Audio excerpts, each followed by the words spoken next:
Hello there. In this video we're going to take a look at a Figma plugin that will help you with your design systems. So let's go.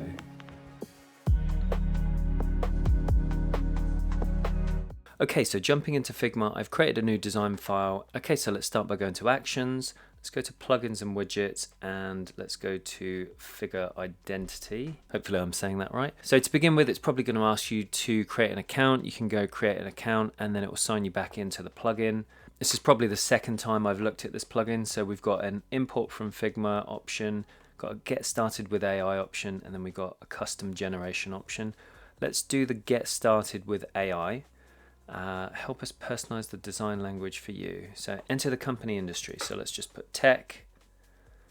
What are you working on? Landing page, mobile app, or software as a service dashboards? Let's do landing page. Let's click on next. Choose your style. So let's do bold colors. Let's do colorful. Let's do cyberpunk. Let's click on next. Choose some images that resonate. So let's do like a darker style like that. Let's click on next. Okay, so preview your design language. I'm guessing it's building stuff in my file. Yep, so there's stuff building in the background. Okay, so this has given me some kind of style guide to begin with. It's given me a bit of an identity here. Let me just move this to the right. So we've got some examples of typography, icons, buttons, avatars. I guess these are different components here that you could have. Potentially logo marks, I'm guessing. Let's just go back to the plugin and let's just have a look. So you can regenerate the design, or we can set up and get started. So for now, say I'm happy with this. Let's set up and get started. Okay, so that brings me into another page, which is called Token Preview. So this has generated all of my colors. So looking at it, we've got primary, secondary, we've got like our neutrals, and then we've got some additional colors down here. So these look like feedback colors here, as it says on the canvas. So that's cool, that looks really good. Let's click on typography. As I'm clicking on each of these kind of subcategories, you can see it's generating things on the canvas. So typography, so it's giving me my different headings, it's giving me my different body fonts. You can go in, I think, and adjust these as you go. So you can add, so you can add an additional font. Let's say I didn't want B1. Yeah, you can go in and you can adjust these here. So you can also adjust the font family and the font weight as well. Let's just close that. Okay, let's go to spacing. Okay, so that's generated a new frame here on my page to do with spacing. And again, I'm guessing if I updated 0, let's just update that to 3. If I click off, yeah, that updates as well, so that's quite good. So let's just go back, click out again.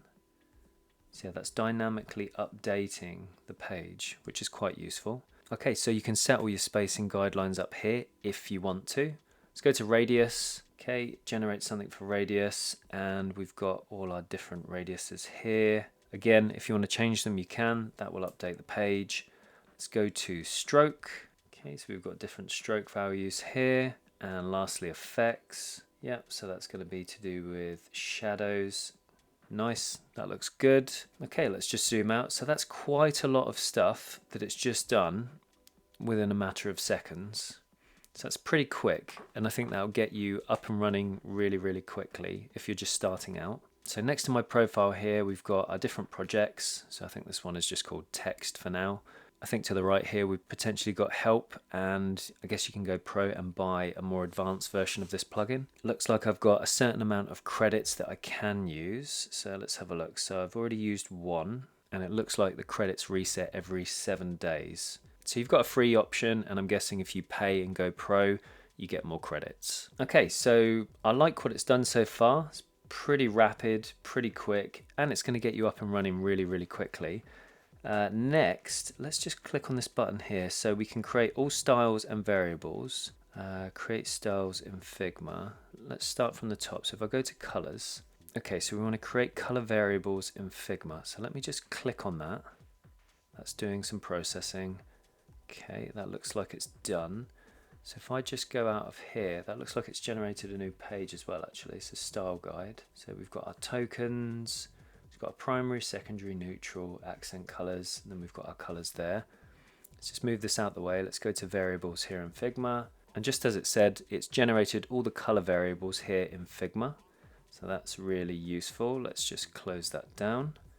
Okay, let's go to typography. Okay, so by the looks of it, when I click on create all styles and variables, you need to upgrade, so that's fair enough. So if I click on create typography styles, I'm guessing that's going to generate everything in my styles panel here.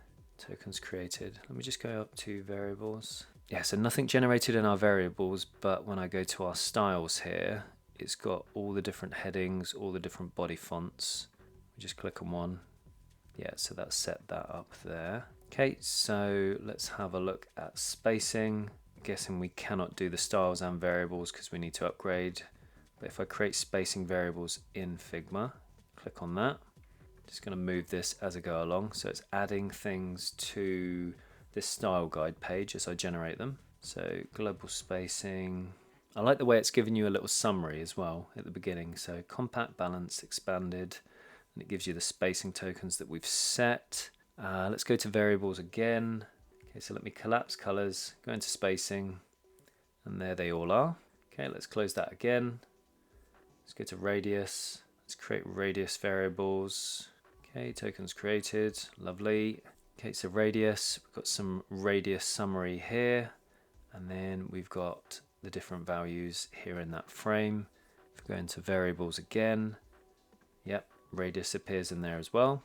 Let's do the same with stroke, create stroke variables. So there we go, so information about the stroke token and then some stroke information here. Let's go into variables again, and yep, we've got our strokes in there. Let's close that down, go into effects. So I'm guessing this is going to create the effects, but in the styles panel. So if I create those, yeah, so if I minimize those tokens, probably not going to see it in variables, but it's going to be here in our effect styles. So we've got all the different settings here, which I guess you could convert manually into variables, or you could upgrade to Pro. Let's have a look. What else do we have? So we've generated all of this stuff. Let me just close the plugin because it's getting in the way. So in the style guide, okay, let's press Command / let's just go up to the top. So we've got color, typography, spacing, radius, stroke, and effects.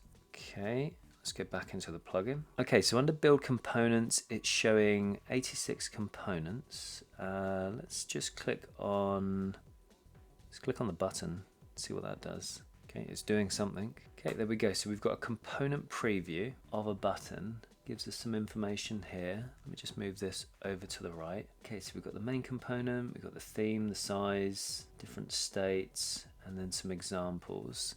So it gives us a bit of information about the button. Let's try and export the component to Figma. Okay, it's saying component created. Let's just close. Okay, so Command / let's just go in and let's have a look.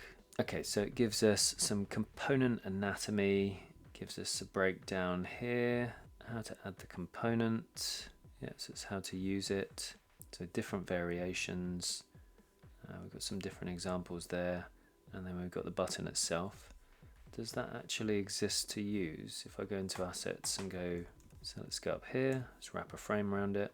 Okay, so that's created a button. We've got the different themes here, we've got the different sizes, got the different states. Okay, so we've got the ability to control the icons, show the text.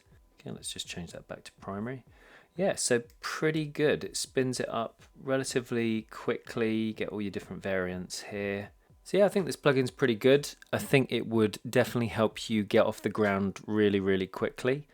You probably have to go pro to get a little bit more control. But even under the free plan, it's still giving you a decent amount of functionality to play around and get a feel for how to build out a style guide, build out a design system, and start building components. So yeah, Figure Identity, go and check it out. It's available in Figma. I think it will be a good plugin to play around with and see how you can get started with building design systems. Okay, that's it for this video. Thanks for getting to the end. So like, subscribe, all of those things, and I will see you next week